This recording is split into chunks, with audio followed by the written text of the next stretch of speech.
Hello! Welcome back to Joy's Kusina. Dessert naman ang gagawin natin ngayon. Mango gelatin with sago. Habang summer, panahon ng mangga. Ito ang ingredients. Isang pack ng all-purpose cream, isang condensed milk, any brand, isang mango-flavored na tang, saka isang unflavored gelatin. Tatlong mangga na medyo kainaman ng size. At ang ating pre-cooked sago. 4.5 cups water. Pagsasama-samahin natin yung tubig, yung ating mango juice. Mix lang natin. Haluan natin ng mango juice para yung gelatin, masarap din ang lasa. Lagyan natin sa ating pan at papakuluin lang natin siya. Stir lang natin habang niluluto para hindi masunog yung ilalim. Tapos hiwain na natin yung ating mangga.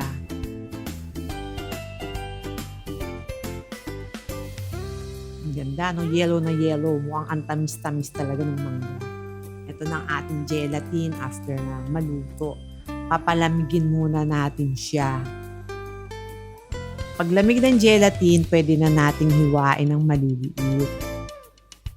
Tapos, ilagay na natin yung ating mangga sa ating container, mixing bowl.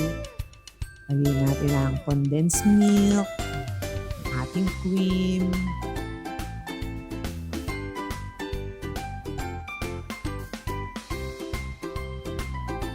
ang sago,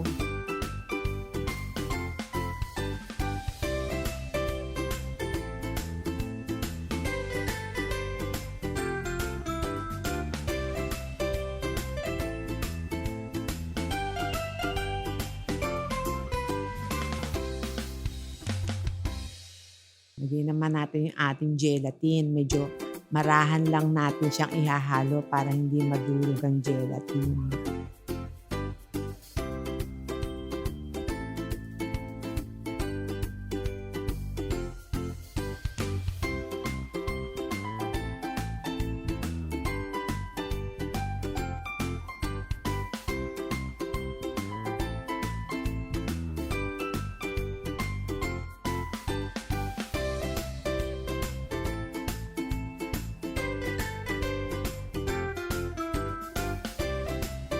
Dahan-dahan lang halo.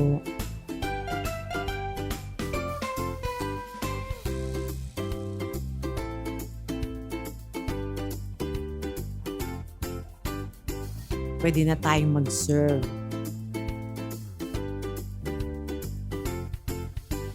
Tikman na natin. Life is sweeter with dessert, diba?